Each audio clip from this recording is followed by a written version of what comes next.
way the diet works is in a ratio. And it's the ratio of grams of fat to the grams of protein and carbohydrate combined. So the ratios that you hear are 4 to 1 and 3 to 1. What it is the 4 stands for the grams of fat, and the 1 stands for both protein and carbohydrates. So in a way, there's kind of 2 ratios going on. And since I push protein as much as possible, in that one part of the ratio, it's probably 90% protein, 95% protein, and that's why there's so little carbohydrates on the diet. The higher the ratio, the higher the fat, so a 4 to 1 ratio is higher in fat than a 3 to 1. Our typical way that we do it is we put infants on the 3 to 1 to give them more protein, teenagers on the 3 to 1 to give them more carbohydrates, patients who are fragile or anything, then we might put them on 3 to 1. 4 to 1 is everybody else, like 2 years old till a teenager. So again, the higher the ratio, the lower amounts of protein and carbohydrates. Vitamins and supplements are essential on the diet. In America, all of our wheats, grains, cereals, pastas, everything is enriched with vitamins. And when you take that part out of the diet, you're losing all your B vitamins, all the vitamins. And as much as we try to give fruits and vegetables, it's not enough for the diet. So like a staple in America, which is cereal and pastas and breads, or in anybody's diet, that's what the portion that we're cutting out. So everybody must go on a low-carb pediatric multivitamin, whichever one is available here. We have a bunch that are available in America. Sometimes it has to be just a general multivitamin plus calcium plus vitamin D. We go through all of that. We also start every family on polycitric acid to prevent kidney stones. So this is a basic meal plan. I'm sure everybody has seen something like this, but in America, had 36% heavy cream. I hear it's not available here. It's 38% heavy cream, but we have 36% heavy cream. And it was just started because Americans drink milk. That's where this whole heavy whipping cream came from. So you sit down for breakfast, you have a glass of milk. You sit down at lunch, the kids always get milk.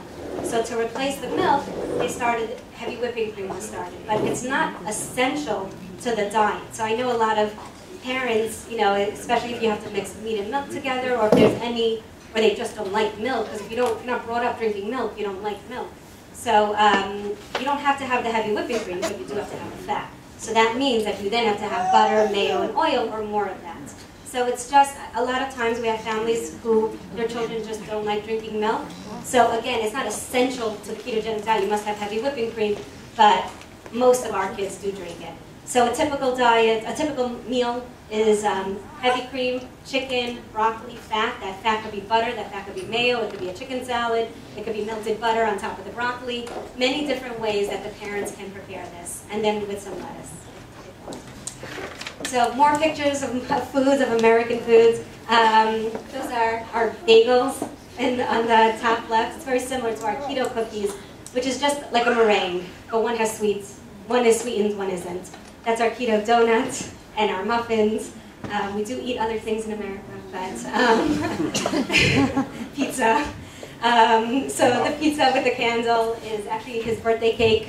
One of our kids' birthday cake. Your mom was going to make this whole Jell-O birthday cake, and he's like, I wanted pizza. So she put a candle on his pizza. And the bottom, similar pizza, like with an egg cream. The formulas that we have in America, I know are different than here. We get 3 kinds of keto cal in America. We have the blue one, which is 4 to 1, the yellow one, which is 3 to 1, and then a ready-to-feed liquid product. So it's only available in America, maybe in the UK as well. But it's just, they're all milk-based formulas to mimic like our Pediasure, our Infamil, I don't know, like the regular-based formulas that are here. And then if a child's allergic to milk, we have a lot of children that have milk allergies. They have to go on a soy protein, and we have, again, this is in America, and I apologize, I don't know all the formulas that are here. But we have RCF, which is made by Abbott. It's Ross carbohydrate-free, so they basically take out all the carbohydrates.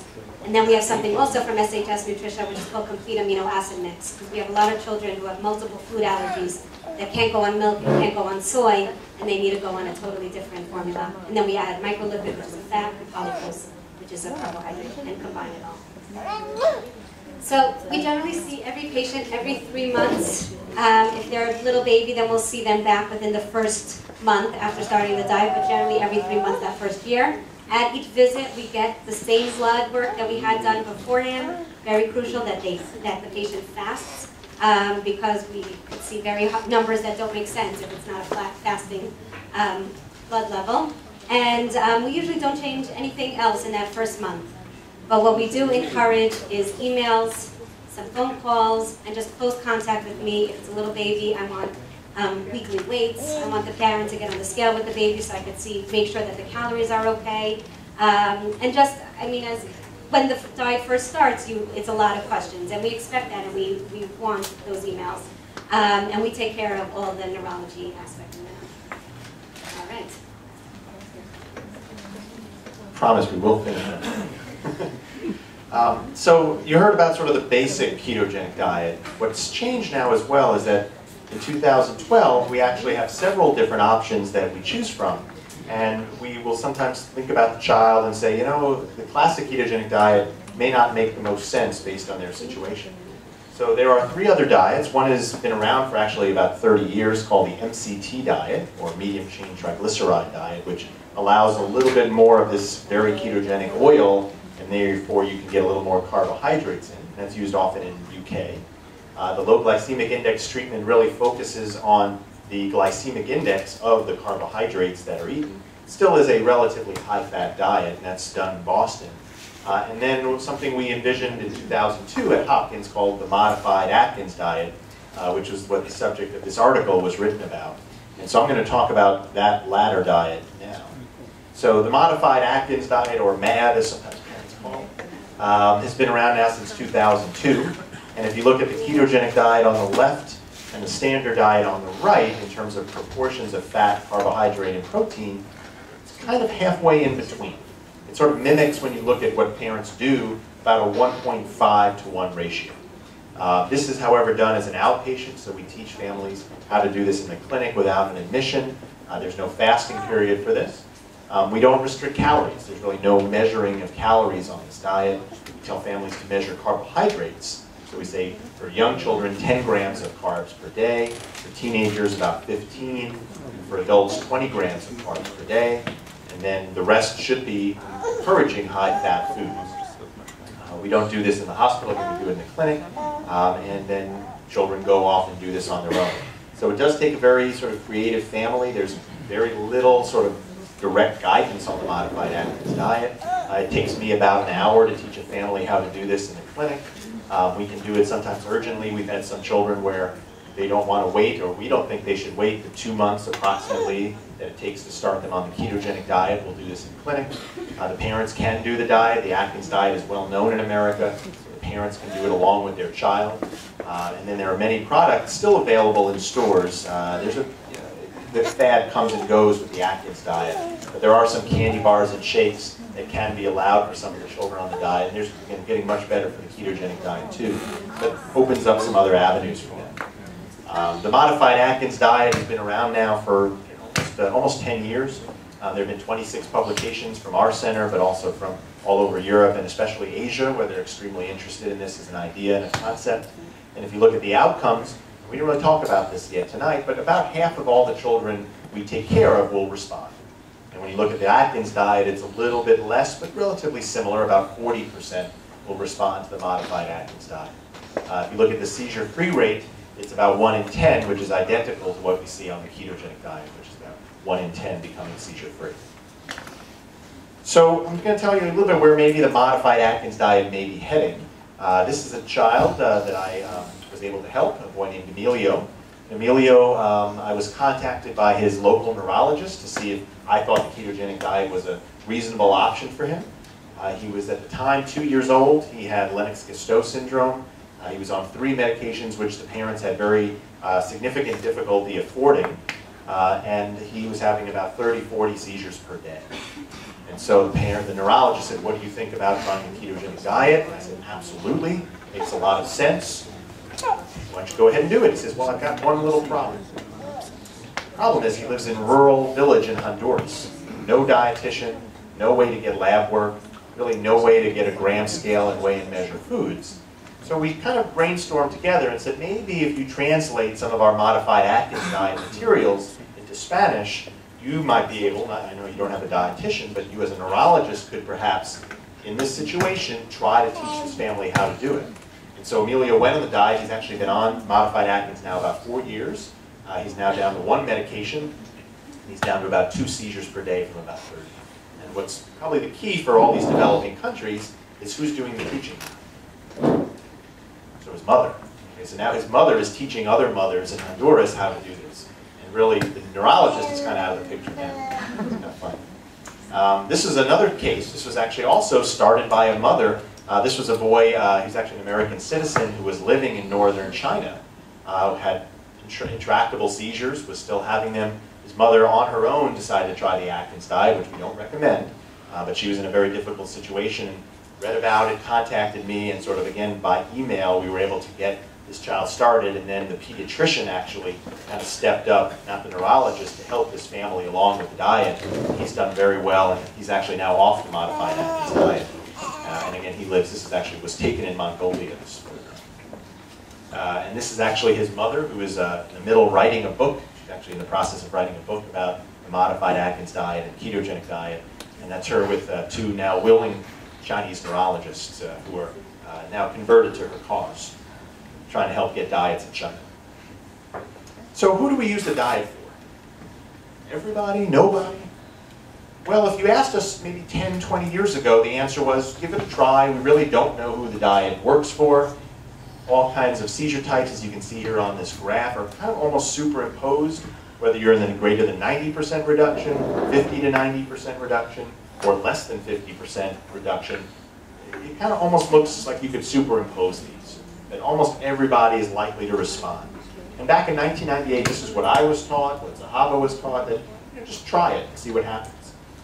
Things have changed, actually. This is from our 2009 consensus statement saying that that's not really true anymore.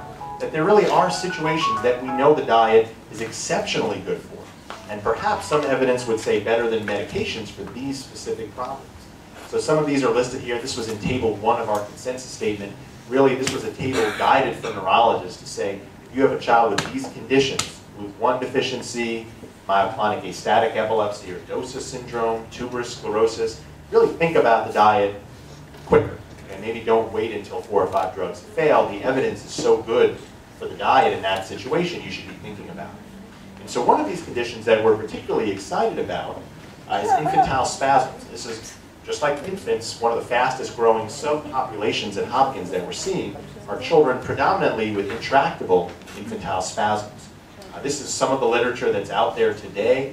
You can see some large numbers, some smaller numbers, but generally similar results, which is that about 2/3 of children seem to respond, with about 1/3 of children becoming spasm-free, much higher than that 1 in 10 that we see for other epilepsies. So very good data for infantile spasms that would suggest maybe get to these children sooner rather than later. So this is a true case. This is actually a child that we took care of. This is Carson. You may have heard from the Carson Harris Foundation. You'll kind of get to the point that she did well. So Carson was 5 months old. I was contacted over the weekend about this child who was in our emergency department who presented with new onset of infantile spasm. She had had no prior difficulties. And so I was actually contacted for my advice about how to dose ACTH. So I gave them my advice and they said, well, you know, what other options do I have? And we said, well, you could do vigabatrin. I said, but you know, this child came in so quickly, we've in certain situations offered the ketogenic diet as a first-line therapy before ACTH, before medications. I said, you have to counsel the family that this is an option, but they have to give it only 2 weeks. If it doesn't work, we'll move on to steroids. So the family decided to do that. You don't have to be a neurologist to know that that EEG is not good. That was her EEG. This was her EEG after 2 months, completely normal. So within about a week, her spasms stopped. The family kept her on the diet. We kind of lowered her ratio over time. And then after 6 months, she came off the diet. And now we just see her for social events. This is actually the foundation that the family set up because they were so grateful, really with the message, not that the diet should be used, kind of almost getting past that now. But their message is that the diet maybe should be used first. And maybe in some situations where you know the diet is so good, don't try other medications. Try it first. And so Jerry and Mike Harris came to the Edinburgh meeting, and they were very nervous about it, but they got up in front of all the neurologists and gave a talk great talk sort of about this idea. And I think some neurologists found it interesting, and we'll see if it takes off. Just saying, at least offer it earlier than we maybe should be doing. The other extremely important thing about Carson is that she's engaged to my son. My son Garrett on the left and Carson on the right with the Baltimore Ravens mascot, one of our Epilepsy Foundation walls. And so, is this a new idea? This is kind of the message we're trying to give across, that, maybe if diet is a successful therapy, then maybe we should be thinking about diets instead of medications for disease process. So, is this a new idea? It's actually Maimonides in the 12th century. Not a new idea. I can't take credit for this. Okay, so, sort of old things sort of coming back.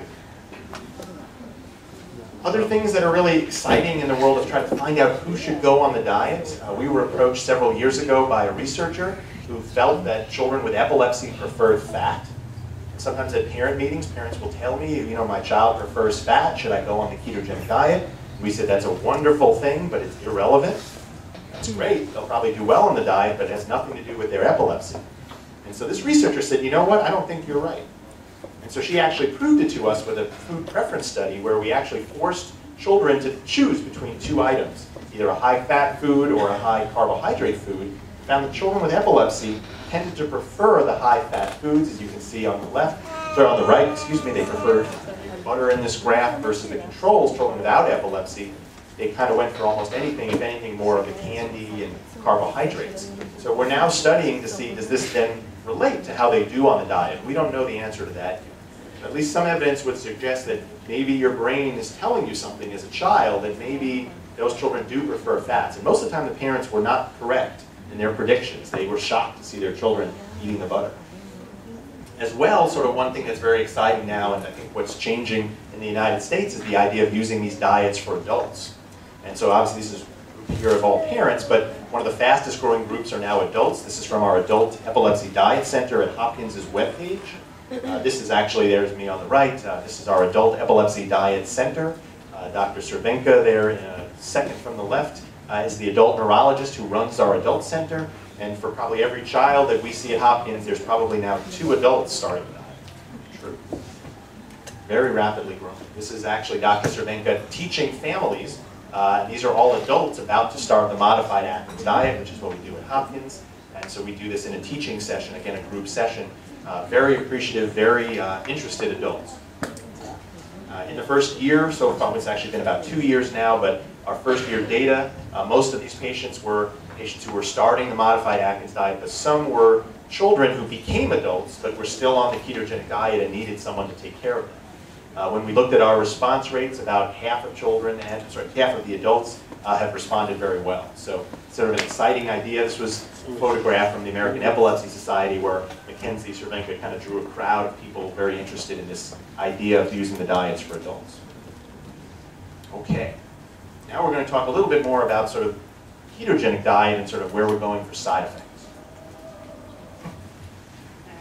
So I could probably do a whole talk on side effects, and I'm going to do one slide just to go over some of the side effects and what we do to prevent, so hopefully prevent or to help out with those side effects. So probably the most common complaint is constipation. Because if you're eating the diet, it's lacking in fiber and lacking in foods to help prevent constipation. I mean, our number one thing to do, we try to encourage fluids. We try to encourage foods like oils. More oil than butter helps with constipation. But we also use something called Miralax, which Normalax. So that's our Miralax, which we use like water in America to help prevent constipation, and that usually does the trick. We do tell parents about this beforehand so that they are aware. But that's usually the easiest and the best way to treat constipation. Weight loss, I really try to prevent that, but it can happen. It can happen if a child is refusing to eat, and it can happen on the calories that I prescribe for the child. So that's why I do want constant, like being in touch with families when we see them at clinic. If we saw a significant weight loss, then we have to go up in calories. Sometimes it's a wanted weight loss, but usually not. So we usually have to go up in calories and have to figure out a way to get that child to eat for whatever reason why they're not eating. We should never see decreased vitamins and calcium numbers. To me, that just means that the patient is not taking their vitamins and not taking their calciums, because that's the only way to fix it. So we have other options. We have powdered vitamins, we have chewable vitamins, and we have swallowable vitamins that can, we find the one that fits. Okay, so there should never be a child that is not taking their vitamins. That's my message as the dietitian. Their vitamins, their calcium, their vitamin D on the ketogenic diet. Acidosis is something that we see on, especially if a child gets sick. During the sick day class, we talk about how to prevent acidosis. It generally will be with more fluids, encourage eating every once in a while, a little bit of orange juice or whatever, just to get them back into, out of acidosis. Renal stones, growth slowing, and hyperlipidemia are one of our very least common side effects. Renal stones, kidney stones, because we started, every child who starts on the diet at Johns Hopkins gets that drug called polycitra, and that helps with the pH in the urine, and that prevents kidney stones. So no matter what, no matter the age, we start every child on this polycitra, and that's how we prevent kidney stones. Growth slowing is a side effect of the diet as well as a side effect of epilepsy. What that means, if a child's potential to be at the 75th percentile of their growth chart, it's very possible they might end up at the 50th percentile. So we see growth, but not to the growth velocity that we would have liked to see. And unfortunately, that's one of the things that's very hard to do. We try to increase calories, we try to push the protein, but something that's just a side effect of the medications and of epilepsy as well. And the last one is, usually the main concern of all the parents is high cholesterol. If I'm feeding my child eggs, and more eggs, and butter, what am I going to do about cholesterol? So we check it, we check it every single time that a patient comes to clinic. More often than not, they kind of hit the 200 range or high 100 range, and we do nothing. Usually we do nothing, but if the number gets very high, we sometimes have to change the ratio. So if we've got a 4-to-1, we'll go down to a 3-to-1. We'd rather not stop the diet and then just reduce the ratio. And same things, in America, again, there's a lot of butter, and you guys are more the Mediterranean type, so you're a little healthier than us. But we do encourage more olive oil and more of the healthier oils as well. And I'm also going to talk about how we stop the diet at Hopkins. So when a patient's been on the diet, how we'll stop the ketogenic diet. So for years, and how I was taught, is to stop the diet very, very, very slowly. So if a patient's at a 4-to-1 ratio and they were there for many years, we'll cut down the ratio. Sometimes it could take over a year to just come off the diet.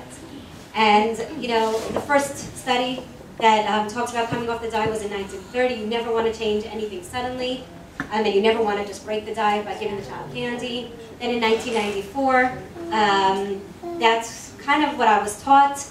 3-to-1, you go down to a 3-to-1 for 6 months, 2-to-1 for 6 months, and then 1-to-1 off the diet, maybe introduce some milk. It took a long time to come off the diet.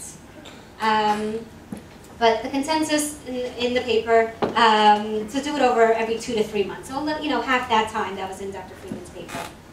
But what we did from our study that just came out, what's the best way to stop the ketogenic diet? So out of 183 children who stopped the diet, so the results were that 14%, 26 of that 183 did have increased seizures as they were coming off the diet. But everybody else, the flip side, did not. 15 were still able to come off the diet with the medication changes that were already made. And a couple of them, 9 of them, we had to make some diet changes to get them back up to where they were. And the retrospective review is more success on the diet, is a slower wean, but we started to reduce the ratio every month instead of every 2 to 3 months. And then we realized that there was no real difference in how quickly the diet was weaned, in how, if the seizures came back even quicker or not. So now we started to reduce the ratio every 1 to 2 weeks. So if your child is on a 4-to-1 ratio and the doctor and the dietitian and the parents all are ready to come off the diet, then we'll say go to a 3-to-1 for 2 weeks, 2-to-1 for 2 weeks, and then you could either do that 1-to-1 stage or you're pretty much off the diet. So that will take a much faster wean. last but not least, we'll discuss some of the futuristic aspects of the diet. And so this is not a new idea. The idea of using epilepsy therapies for things other than epilepsy goes back to our anticonvulsants. Valproate is used very often for migraines, as is topiramate. Many of these drugs have some antidepressant qualities, so it would make some sense that maybe the diet can be used for some other things. So just so you're aware of what's going on, I'm going to talk about this, and we'll wrap up and we'll have our panel. So this is, again, not a new idea. I'm actually having to keep changing the font on this slide whenever I give the talk, make it smaller and smaller and smaller, just to fit everything in. Almost anything in the neurology world has been studied in either animals or now we're starting to see in some human tests to see if these are maybe helpful.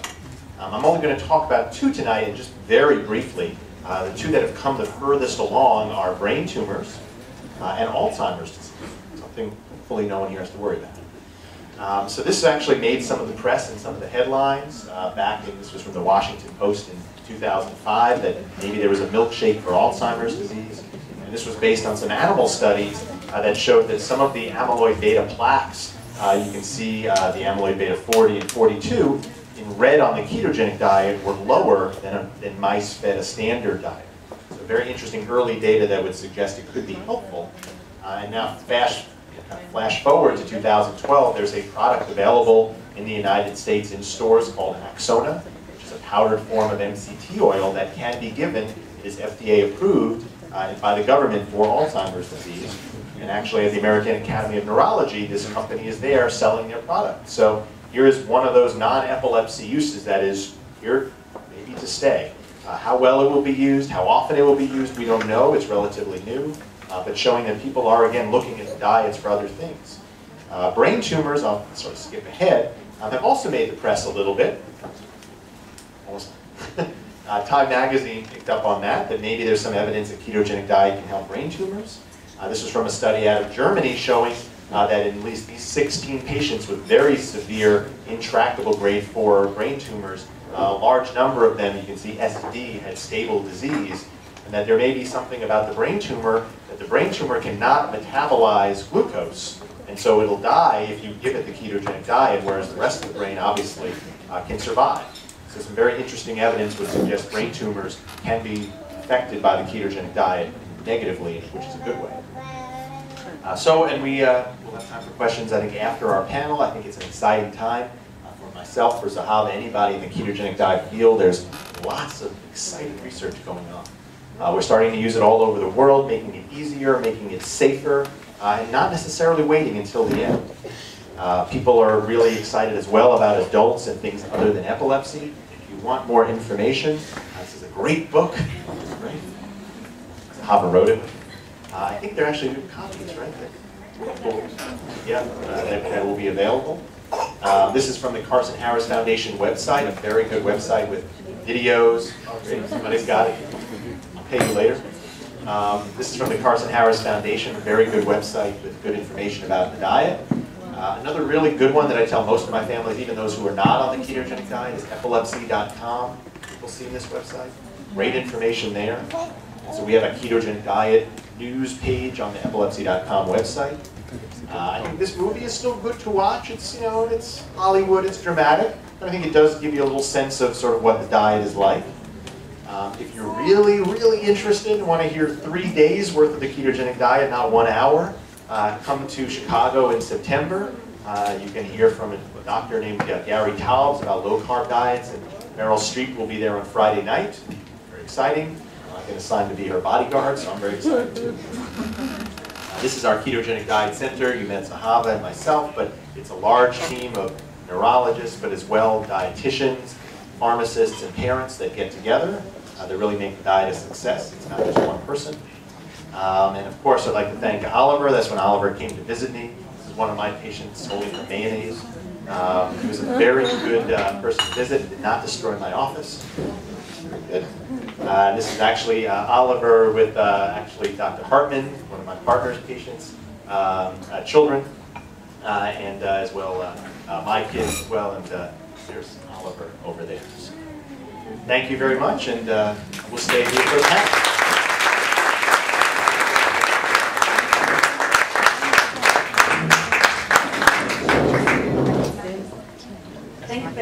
תודה רבה לדוקטור קוסוף ולזהבה, thank you very much, דוקטור קוסוף ולזהבה.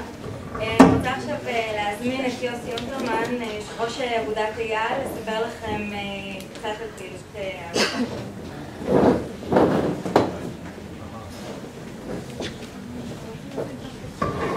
שלום, ערב טוב לכולם. קודם כל אני מאוד רוצה להודות לכל מי שלקח חלק בהפקת האירוע הזה. כמי שמעורב בנושא האפילפסיה כמה שנים, אני יודע כמה זה קשה וכמה זה מורכב וכמה זה ייחודי. כל שיתוף הפעולה הזה להביא כל כך הרבה הורים ובני משפחה כדי להשכיל,